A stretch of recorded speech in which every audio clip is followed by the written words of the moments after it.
चलो दोस्तों, फिर से आ गया एक नई वीडियो लेके।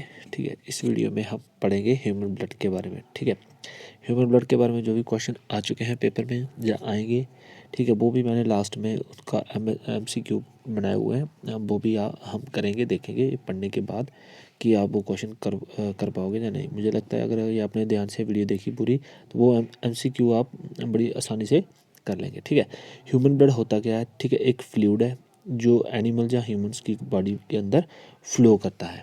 ठीक है, इसके बहुत सारे काम हैं, वो भी हम देखेंगे क्या क्या काम है, और इसके क्या है अलग अलग, इसका क्या है अलग अलग प्रॉपर्टीज़ हैं, वो भी हम इसमें पढ़ेंगे। ठीक है, सबसे पहले बात करते हैं क्वांटिटी की। क्वांटिटी मतलब कि कितना खून एक इंसान के अंदर होता है। एक जो तंदुरुस्त इंसान होता है उसके अंदर 5 से 6 लीटर तक क्या होता है, ह्यूमन ब्लड होता है, खून होता है। ठीक, रही पीएच वैल्यू। देखो ये इंपॉर्टेंट क्वेश्चन, मैंने वही लिखे हुए हैं, वही पॉइंट लिखे हैं, ये सब आपको याद करने हैं। ठीक है, पीएच वैल्यू की बात करें तो इसकी जो पीएच वैल्यू है वो है 7.4। इसका मतलब क्या है कि ब्लड क्या है, बेसिक नेचर का है। ठीक है, आपको पता होगा, आपने पढ़ा होगा कि 7 से अगर वैल्यू ज़्यादा हो जाए पीएच की तो वो बेस बन जाता है, कम हो तो एसिड बन जाता है। ठीक है, 7 हो तो न्यूट्रल। ठीक है, अगर जो भी ब्लड की स्टडी करता है, ठीक है, उसे हम बोलते हैं हीमेटोलॉजी। क्या बोलते हैं हम उसको? हीमेटोलॉजी। ठीक है, अब बात करते हैं कि ब्लड कितनी चीज़ों से मिलकर बना हुआ। ब्लड बना है प्लाज्मा से, ब्लड कार्पसल से और प्लेटलेट से। इन तीनों को मिला के क्या हमारा ब्लड बनता है। ठीक है, अब बात करते हैं, ये क्वेश्चन बहुत बार पुट होता है कि जो हमारा ब्लड है उसकी फॉर्मेशन कहाँ होती है, वो कहाँ पे बनता है। ब्लड हमारा बनता है बोन मैरो में। ठीक है, आपके जितने भी RBC, WBC या प्लेटलेट्स हैं वो सारी की सारी कहाँ बनती हैं? बोन मैरो में बनती हैं। ठीक है, ये आपको याद रखना है, इंपॉर्टेंट क्वेश्चन बनेगा इससे। तो सबसे पहले अब बात करते हैं फर्स्ट कंपोनेंट प्लाज्मा की। प्लाज्मा जो ब्लड का लिक्विड पार्ट है उसे हम बोलते हैं प्लाज्मा। ठीक है, अब ये ट्रांसपोर्ट में हेल्प करता है, चीज़ों को एक जगह से दूसरी जगह पे लेके जाता है।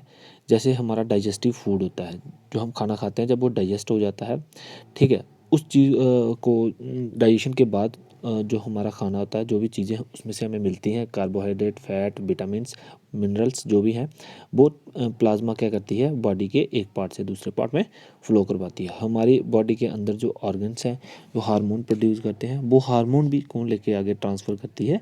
प्लाज्मा लेके जाता है। ठीक है, आगे आ गया हमारे पास ब्लड कार्पसल्स। ठीक है, ब्लड कार्पसल्स हमारे पास दो तरह के होते हैं। एक होता है RBC जिसे हम बोलते हैं रेड ब्लड सेल, और एक होता है WBC जिसको बोलते हैं वाइट ब्लड सेल। ठीक है, अब RBC रेड ब्लड सेल का हम बात करते हैं।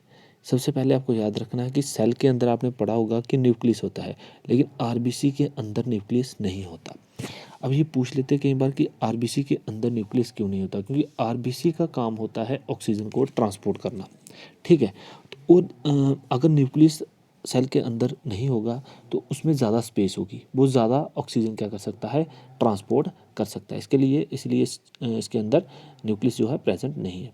अगर कोई पूछे लाइफ स्पैन कितना है, RBC कब तक जीवित रहता है, वो है 20 से लेके 120 दिन तक। ठीक है, अब 120 दिन के बाद क्या होगा?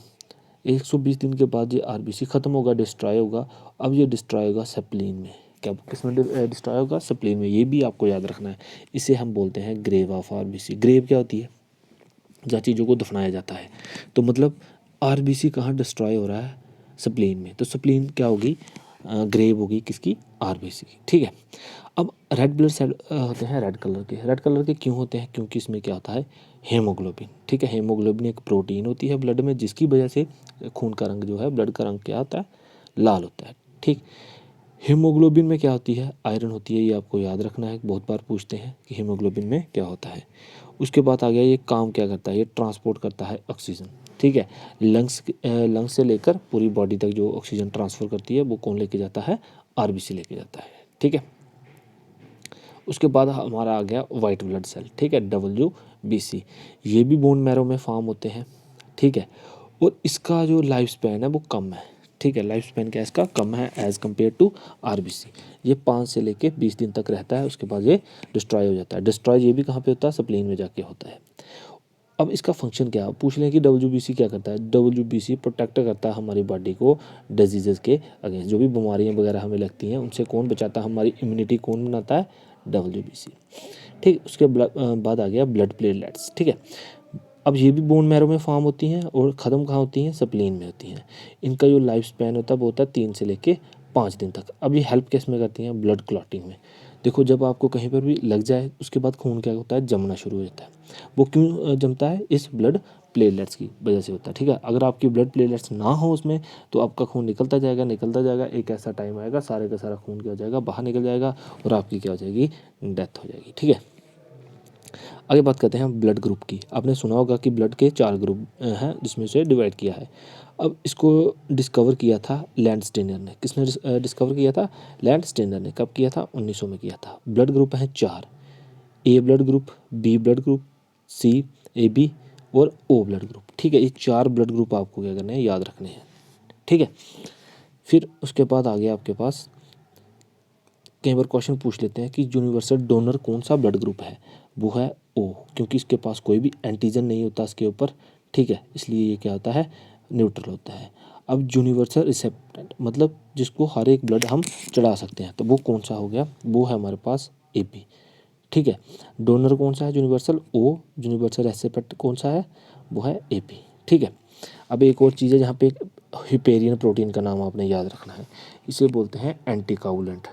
देखो हमारी जो बॉडी के अंदर जब ब्लड फ्लो करता है वो लिक्विड ही रहता है, वो जमता नहीं है, कागुलेट नहीं होता। वो क्यों नहीं होता, इस हिपेरियन की वजह से, क्योंकि ये क्या है, एक एंटी कागुलेंट जो उसे जमने नहीं देती। अब कई बार क्वेश्चन पूछ लेते हैं कि नॉर्मल ब्लड प्रेशर कितना होता है बॉडी का, वो कितना होता है 120/80 mmHg, ठीक है। फिर इस ब्लड प्रेशर को मेज़र किससे करते हैं, इसको हम मेज़र करते हैं सिफ्गो मैमोमीटर से, ठीक है। ये भी क्वेश्चन आपको याद रखना है, ठीक है। अब ये मेरे इसका था तो थ्योरी वगैरह थी। अब हम इसके एमसीक्यू देखते हैं कि एमसीक्यू में कौन कौन से क्वेश्चन पीछे पूछे गए हैं या आ सकते हैं, ठीक है।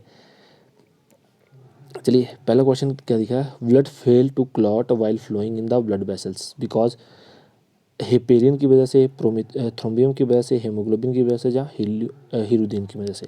अभी मैंने आपको ये बताया कि ब्लड क्यों नहीं जमता, क्योंकि ब्लड के अंदर क्या होती है, हिपेरियन होती है, ठीक है। अब अगला क्वेश्चन क्या है, blood group was discovered by, ये पढ़ा दिया मैंने, ब्लड ग्रुप किसने डिस्कवर किया था, लैंडस्टेनर ने, ठीक है। अब आ गया transport of oxygen by blood take place with the help of, oxygen जो है ब्लड जो ट्रांसपोर्ट करता है वो किसकी मदद से करता है, वो करता है हेमोग्लोबिन की वजह से, ठीक है। हेमोग्लोबिन कहाँ पे होते हैं, आरबीसी में, ठीक है। अगला क्वेश्चन आ गया तुम्हारा, नॉर्मल ह्यूमन ब्लड प्रेशर जो है वो कितना होता है। नॉर्मल ह्यूमन ब्लड प्रेशर मैंने आपको बताया कितना होता है 120/80, ठीक है, ये आंसर आ गया।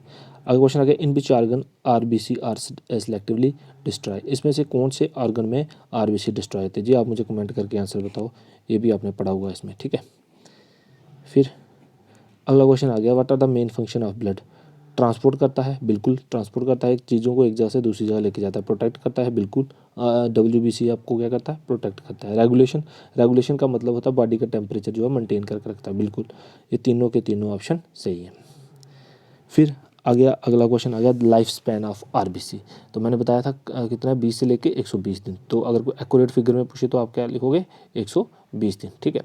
अब आ गया, what is the name of iron containing protein that gives red blood vessel their colour, वो कौन सी वजह है जिसकी वजह से ब्लड का जो कलर होता है वो रेड होता है, हेमोसाइनिन, पायराइट, हेमोग्लोबिन, ये भी आप मुझे कमेंट करके बताओ, ठीक है। इसके साथ ये वीडियो खत्म हुई, तो अगली वीडियो में मैं विटामिन्स के बारे में बताऊंगा, क्योंकि उनके बारे में भी क्वेश्चंस आता है, उसकी वीडियो बना के उसके एमसीक्यू मैं आपको डाल दूंगा, ठीक है। Okay, thank you.